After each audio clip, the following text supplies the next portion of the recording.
But we're starting a new series here in Ezekiel. So we're going to look at Ezekiel.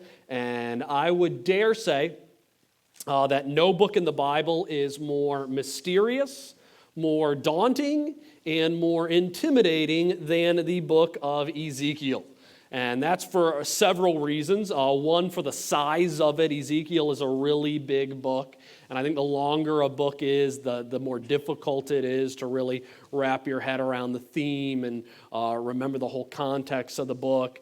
Ezekiel's also difficult for the background information of the book. It's put in a culture and a location that's far removed from what we see in a lot of the rest of the Old Testament. There's also some graphic stuff in the book of Ezekiel, both graphic and information that I don't want to preach on if my kids are present, and also graphic in the aspect of what in the world is this guy talking about? I've never heard anybody preach or teach all the way through the book of Ezekiel before. I've heard sermons on select chapters here and there or certain stories, but I've never had anybody walk me through the whole book of Ezekiel. So we're all going to do this together. So we'll see how it goes going through Ezekiel, and hopefully after several weeks, maybe a few months, we will all feel better about understanding the book of Ezekiel. So where to begin in introducing this very large book in this very unusual context? I think the best way and easiest way to put Ezekiel in context to understand both the political and the religious context of Ezekiel is to remember his two most famous contemporaries. So the two men who were also ministering during the same time period of Ezekiel, and that are Daniel and Jeremiah. So Daniel and Jeremiah were both prophesying at the same time as Ezekiel. And you could say that Ezekiel was fulfilling the role of Jeremiah. So Ezekiel's doing the same thing that Jeremiah was doing, calling the people to repentance, calling the people to return to the Lord. But he was doing it from the location of Daniel, and that is the nation of Babylon. So Ezekiel was having a parallel ministry to Jeremiah, delivering the same type of message, the same call back to God, but while Jeremiah was doing it in the nation of Judah, Ezekiel was doing it in the nation of Babylon, where Daniel was located. So if you want to understand Ezekiel, the best way to understand Ezekiel is to say, well, let me take what I know about Jeremiah, what I know about Daniel, those two more popular books that we've looked at far more often. We just finished with Jeremiah in this 9 o'clock hour. We're looking at Daniel right now in the 10 o'clock hour. That was part of my thinking when I was lining up how I was going to do this teaching back a long while ago. But they help you to understand the world in which Ezekiel was living through. And so the book of Ezekiel, when we're going through it, it's a little bit crazy at times. It's kind of out there, but when you understand what was going on with Jeremiah, when you understand what was going on with Daniel, you're like, well, I can understand why things would be a little bit crazy. So let's hit some now more on some specifics about Ezekiel, because when it comes to dates, and when Ezekiel is prophesying, Ezekiel is more explicit and exact in his dates than any other prophet in all of the Old Testament. So the first date that we need to know when it comes to Ezekiel is the year 597. In the year 597 BC, Judah falls to the nation of Babylon. So Nebuchadnezzar comes in, takes over the nation of Judah. He sets up his own puppet king to rule over Judah. That is the king Zedekiah, who will be the last king of Judah. And when Nebuchadnezzar sets up Zedekiah to rule over Judah as his sort of vassal king, he takes Jehoiachin, the current king of Judah, captive back to Babylon. But he doesn't only take Jehoiachin back to Babylon, but he also takes a number of people along with him back to live in Babylon as well, in order to help sort of solidify and unite his vast empire as one people. He takes people that he has conquered and moves them all back to Babylon to try to sort of transform them into Babylonians. And it looks like, based on the information we have, the majority of people that Nebuchadnezzar took back to Babylon were either of the religious rulers or the political rulers. So they were either descendants of the line of King David or they were descendants of the line of Aaron the high priest. Ezekiel was a descendant of Aaron. He was a priest, so he was taken with the religious people and dumped in one part of Babylon. And then Daniel, and along with Shadrach, Meshach, and Abednego, they were taken to a different spot along with the kingly line to help with the administration of the nation of Babylon. So 597, Ezekiel, along with Daniel and a select group of other priests and royal family members, are taken to Babylon. 4 years later, 593, Ezekiel delivers his first prophecy. So 593 BC, Ezekiel delivers his first prophecy. He delivers it in the month of July, actually based on the way their calendar meshes with our calendar. Probably most likely it was July 1st when Ezekiel delivered his first prophecy. One of those few moments in the Bible where we can feel like we can say, we know this is the day in the calendar that it happened, July 1st, 593. Ezekiel delivers his first prophecy, and then he ministers until April of 571. So that is a ministry of over 40 years. So from 593 to 571. And that's why the book of Ezekiel is so long. Ezekiel was probably 25 years old when he was exiled to Babylon in Ezekiel 1:1. We read of his age when he began prophesying, which was at the age of 30. Now, probably the most head-scratching thing to me about the book of Ezekiel is that the one character you would think would probably get mentioned but isn't is Daniel. They're both living in the nation of Babylon. They are taken as captives to Babylon. But Ezekiel says that he lives in the region of Tel Abib. So we know he lives in Tel Abib. It's located on a great canal. And one thing that we know about Tel Abib is that it's not really close to the capital where Nebuchadnezzar was living. So there was a decent distance in location between Ezekiel and Daniel, probably leading to the fact that there wouldn't be a lot of overlap between their two ministries, that Daniel could be doing what he needed to do in the capital city. And I'm going to guess Ezekiel probably heard of Daniel, but Daniel might not have ever heard of Ezekiel and what he was doing. And so the chances of these two men meeting probably would have been pretty slim because of the location in Tel Abib where Ezekiel was ministering. It's more of a rural area where they produce a lot of the food that was needed by the Babylonian Empire, and it wasn't sort of the main cultural center of the nation. And it's also no surprise that Ezekiel is a lengthy book, since Ezekiel covers a 40-year ministry. And in the midst of Ezekiel's ministry, there is one crucial event that drives everything that's going to take place around it. It is also the most crucial event in the book of Jeremiah as well, and that is the fall of Jerusalem in 586 BC. So these are sort of the three key dates to Ezekiel. So Ezekiel's taken captive in 597. He begins to prophesy in 593. And then Jerusalem falls in 586. And here's sort of the craziest thing about Ezekiel's time.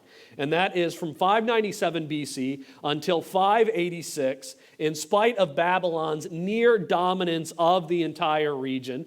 We need to remember, looking at this picture, this is all of the area that the Babylonian Empire covered, which was basically for all of the people living in Ezekiel's time, this is all of the known world. Every place you know that there is civilization and there is culture, the Babylonians are ruling over it. Their empire was vast, like nothing the world has ever seen. They just dominated everyone. But there were still Jews during this time period who believed, who had hope that the Jews in Jerusalem were going to be able to rise up against the Babylonians, overthrow the shackles of the Babylonian Empire, and become the leaders of the world. So there were Jews in Jerusalem who were preaching and teaching that, you know what we need to do while we are exiles in Babylon? Here's what we need to do. We need to figure out ways to revolt against Babylon. We need to make things as difficult as it can be to harass and to attack our enemy while we are captives here in Babylon in order to help the Jews overcome Babylon who are in Jerusalem. It kind of reminds me a little bit of my favorite World War II movie, The Great Escape. Have any of you guys seen The Great Escape with Steve McQueen? So most all of you have, so maybe you'll remember this part. So when they take what are mostly British pilots and they dump them all into this one prison camp because they were all escaping from other prison camps, the one commander of the Nazis who's ruling over that prison camp comes up to the head British commander and he's like, hey, you know what would be great? Let's just have a truce. We'll treat you guys really good here in this prison camp, and then you don't try to escape, and we're going to live out this war as comfortably as possible here in our little location. And the British commander looks back at him and he says, I can't do that. You know that my responsibility is to harass the enemy who is guarding me to the best of my ability.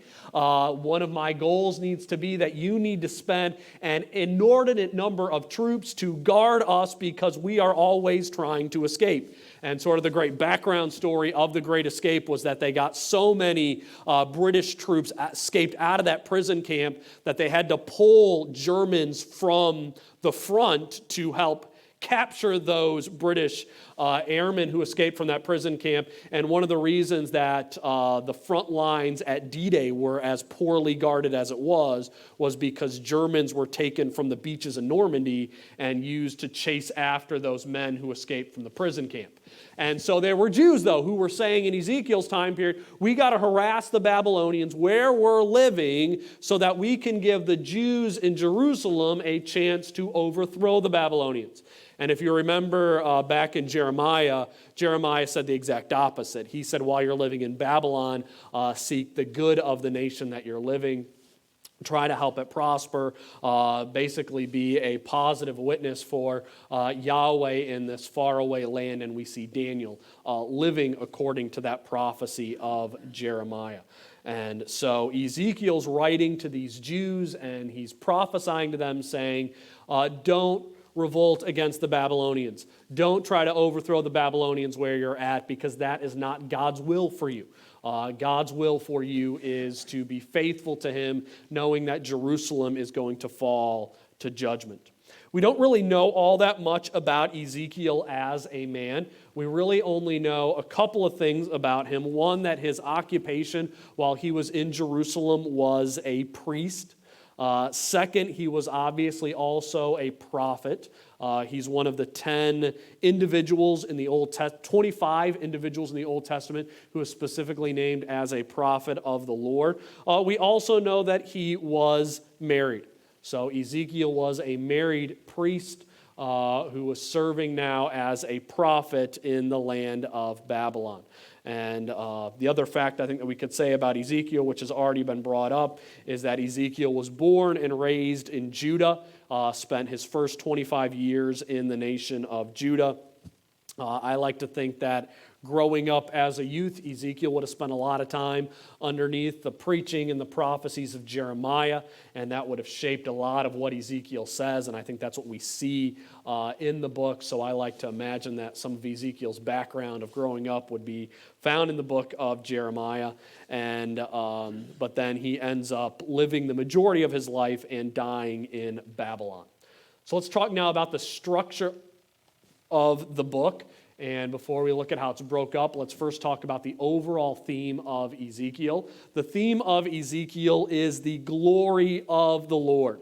So the overwhelming theme from section to section to section of Ezekiel is that it is all about the glory of the Lord. So it's to be this overwhelming presentation that in all of the chaos that is going on around the world, with everything that is going on with Babylon and how they're overthrowing all of these nations, God is still reigning as one who is glorious. So, while we have a few different sections of Ezekiel, the book is really one long argument. And that argument is Yahweh, because he is holy, because he is glorious, because he is a God of justice, God must punish his people for their sins. Due to God's glory, God must, in his justice, punish his people for their sins. So the attack of Babylon upon Judah and upon Jerusalem, the source of that attack is not Babylon, it is not the cruelty of the Chaldeans, but this is about God and his glory judging his people for their sins. And as we see specifically in the book of Jeremiah, the people of Judah had numerous opportunities to repent of their sins, to follow the call of God, and they could have avoided so much judgment and destruction and heartache. The fall of Jerusalem in 586 BC is one of those events that definitely did not need to happen. But because God's people would not repent and turn to him, they would be destroyed in their sin. And also, when you look at the end of the book of Ezekiel, we're going to see a restoration of the people of Jerusalem and Judah, of God's people in God's land, with God's temple. And that's pointing to the fact that God is glorious in the fall of his people, and God will also be glorious when he restores them to their land. So it's all about how God is glorious in judgment and God is glorious in restoration. Some books are a little difficult to divide up. I think sometimes Paul's letters, even though they're short, are a bear at times to decide how to divide those books out. Ezekiel, though, is probably one of the easiest books in the Bible to divide up. I think there are four clear sections to Ezekiel. The first section of Ezekiel is his call to ministry. It is chapters 1 through 3. And when you look at the call to ministry, we're going to see that there are no other sections in the Bible that are like Ezekiel's call to ministry. Maybe we get a little bit of it in the book of Revelation, but the call of ministry to Ezekiel prepares us for a book that's all about God's glory, because basically the call of Ezekiel begins by telling us God is so glorious, he is beyond our comprehension, and he is beyond our description. And so it starts off by showing us that God is so glorious, we can't explain his glory. We can only bask in his holiness that is above us. Now, the second section of Ezekiel is on the judgment on Judah. So it's chapters 4 through 24. And this is all about God coming to his people in Babylon and saying, the fall of Jerusalem needs to happen. It needs to happen. The Jews in Babylon needed to understand how desperately sinful they were and why God needed to judge his people in Judah. So there were a lot of Jews living in Judah who believed that they had done nothing wrong. There was no way that God was going to judge them. So God spends 20 chapters devoting and drawing the listener and the reader to one conclusion, and that is Jerusalem must fall due to her sins. So the Lord was preparing the Jews in Babylon basically to, don't be shocked, don't be surprised when the news comes that Jerusalem has fallen, because God was letting them know that it will happen. So we have a lot of noteworthy illustrations and visions in this section. We have warnings for the importance of being a watchman in this world, visions of what's going on in the temple in Jerusalem, visions about God's glory leaving his people in Judah. And we're going to end up seeing in this section how far the people of Judah went in their paganism during this time period. It's some of the sections I think are just really tough to read, because you just have to think while you're reading through the Old Testament, clearly it couldn't have been this bad. Clearly they couldn't have been setting up right inside the temple worship to other gods. Like that must have been the one spot that you would think they're going to still set aside to Yahweh. But what we're going to see in Ezekiel is that even in the midst of the holy places in the temple, they were worshiping the sun and they were worshiping other gods. And you'd see, we need to wipe the slate clean. Solomon's temple must be leveled because of how much it has been defamed by God's own people. The section ends in chapter 24 with one of the more heart-wrenching and dramatic chapters in the Bible, as God basically comes to Ezekiel and says, Ezekiel, your wife's going to die. And your wife's going to die as an illustration to show the people that are around you of the pain and the grief that the Lord is going to go through in losing his people in their land. And God's going to tell Ezekiel, and you can't cry over it. You can't weep over it. You got to be somber in the loss of your wife. Really puts a sobering picture on the necessity of this judgment. So tough way to end that section. The next section of the book is in chapters 25 through 35. That is the oracles against the nations. So very similar to the end of the book of Jeremiah, also very similar to a section that we see in the book of Isaiah as well. So this is the third oracle against the nations that we find in the major prophets. And in the midst of this section of the judgments against the nations, we receive the fall of Jerusalem in chapter 33. So Jeremiah 33 is one of the really watershed chapters of this book with the fall of Jerusalem. And then following it immediately in chapter 34 is judgments against the shepherds of Judah, and also with a hope that one day the Lord himself will shepherd the small remnant flock of his people, giving us hope for the future blessings. And then that brings us to what I say is the most controversial section of Ezekiel, and that is chapters 36 through 48, which is on the future restoration, the future blessings for God's covenant people. It begins with a couple of really interesting and famous prophecies. We have the prophecy of the dry bones and also the prophecy of Gog, who we'll see with Gog and Magog in the book of Revelation. But the major controversy in the book of Ezekiel comes in chapters 40 through 48. If you've read through the Bible in a year and comes to those last chapters of Ezekiel, a lot of times you're always like, man, can't wait to get through all of these numbers and measurements that I can't picture in my head when we describe the new temple in Ezekiel. And then there's the controversy over what temple is this? When will this temple be built? Was this temple already built and then this temple destroyed? Will this temple ever be built? Is this temple picturing God's church that is coming? And I'll just say from my perspective, I believe we are still waiting for the construction of Ezekiel's temple, but we'll talk about why I say that when we get there in several weeks. So there is our introduction to Ezekiel. Ezekiel chapter 1, starting in verses 1 through 3 says, Now it came about in the 30th year, on the 5th day of the 4th month, while I was by the river Chebar among the exiles. The heavens were opened, and I saw the visions of God. On the 5th of the month, in the 5th year of King Jehoiachin's exile. The word of the Lord came expressly to Ezekiel the priest, the son of Buzi, in the land of the Chaldeans by the river Chebar, and there the hand of the Lord came upon them. So as I said in the introduction to Ezekiel, one of the more interesting features of this book is the precise dating. We know the day when Ezekiel began his ministry, July 1st, 593 BC, and we have a lot of questions on the day in which Jesus actually died on the cross.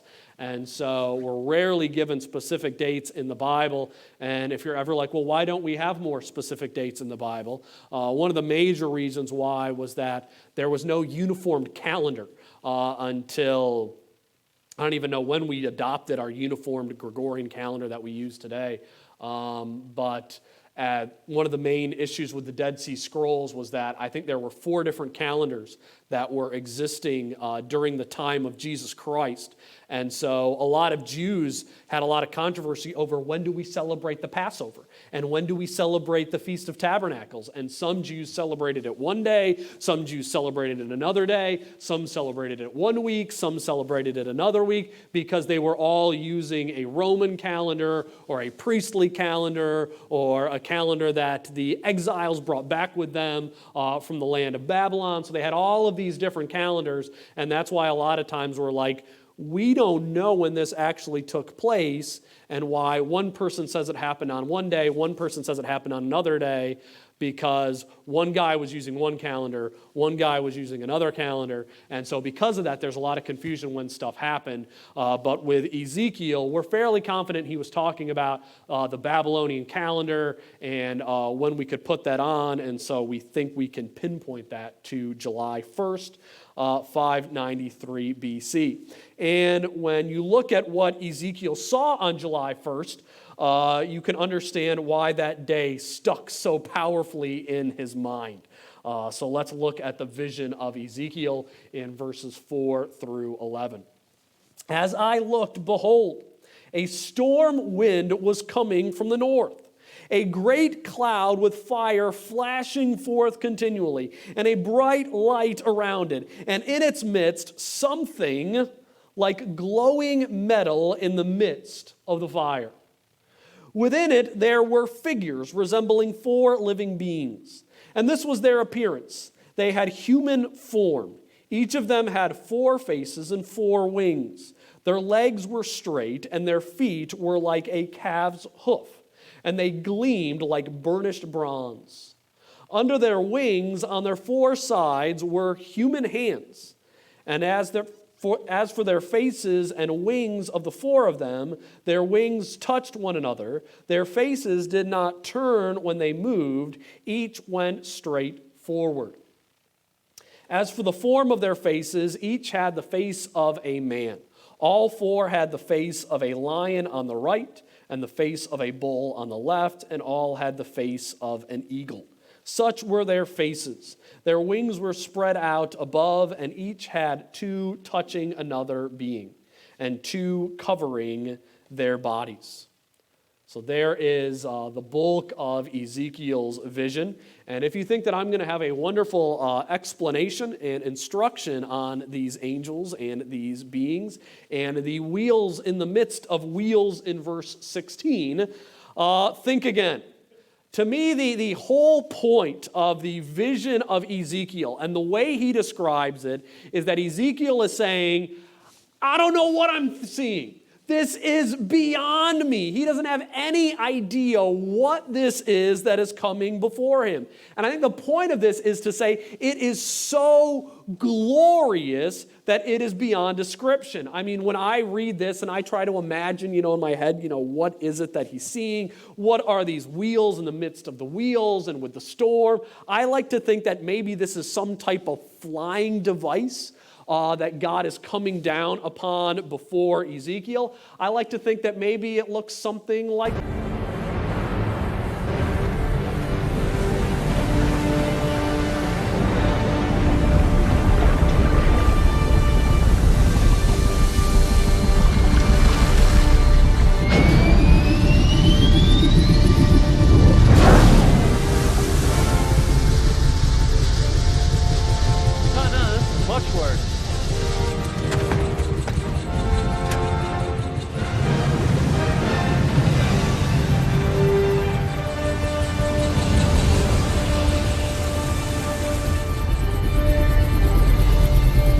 that's all in good fun, that it was some type of military helicarrier that was coming before Ezekiel, but to say, we're not sure what he saw, and he didn't really know what he was seeing.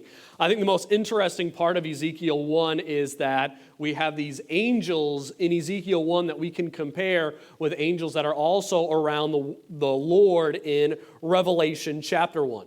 And probably the most fascinating thing to me is that they're both called living creatures. And I find that fascinating because if you had to pick the most generic name for any type of being that was alive, you would just call them, those are the living beings. Like basically to say, all I can say about them is, yep, they're alive. And Yep, they're creatures. And the descriptions of them are a little bit different between what John says and what Ezekiel says. Ezekiel and John both say they have 4 faces, but in Ezekiel they have the face of a man, a lion, a bull, and an eagle.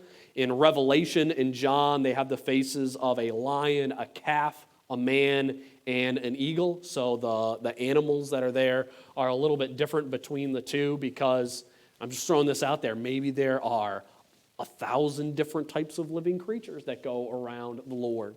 And John and Ezekiel both saw different ones. Ezekiel's living creatures had 4 wings. In Revelation, they have 6 wings. One thing they both have is a whole lot of eyes, appearing to be a lot more than just the 8 eyes that are on their 4 faces, but even eyes that are on their wings. And one of the other elements that are between both of them is a rainbow. So I think it's interesting that this sign that God sent up in Genesis saying, I'm never going to flood the earth again, and we get to see that sign whenever it rains. God apparently puts that sign before him 24/7. I think maybe because God needs to always remind himself, these people who are so wicked and so holy, so wicked and so terrible, and me who is so holy and so glorious, I have made a covenant that I will not destroy them in the midst of their sins.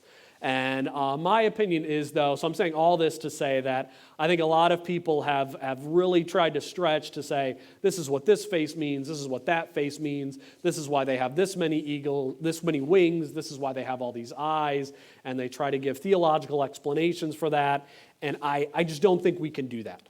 I believe that anything that we're going to do along those lines is speculation. That we can't take any concrete information from those. I think the point of all of this is to say God is glorious. It's to prepare us for the majesty and the glory of the Lord. That the Lord is so glorious that it is beyond our wildest imagination. So I think it's fun to sit around and to have some conjectures about what it means that these wheels are in the midst of the wheels. Like, I have fun imagining that the helicarrier in the Avengers, that aircraft carrier that rises up out of the water, that maybe something amazing like that is what God is riding upon. But the truth is that whatever this device is, with the wheels and being carried by the angels, with the Lord being brought upon them, I think the one thing that I take away from that is that it is beyond in glory anything that Hollywood could ever dream up or create with a computer. So however great the special effects are of Hollywood throughout our lifetime, we can always say that whatever Ezekiel saw in Ezekiel chapter 1 is grander. It is more glorious. Which then brings us to Ezekiel chapter 1, verse 28. Such was the appearance of the likeness of the glory of the Lord. And when I saw it, I fell on my face and heard a voice speaking. So Ezekiel 1 was all to prepare us for our God is glorious. So whenever the Lord is going to come to Ezekiel and he's going to say, Son of man, prophesy, we need to understand just how glorious the God is that is speaking before Ezekiel. And to me, I get a lot more impact from Ezekiel chapter 1 when I don't try to explain it. When I don't try to figure out, well, maybe he is describing some type of helicopter or something else, or maybe this is what these faces mean symbolically. I take it a lot more to just say, God is grand beyond description. He is glorious beyond words, and I think we should just take it and end it at that.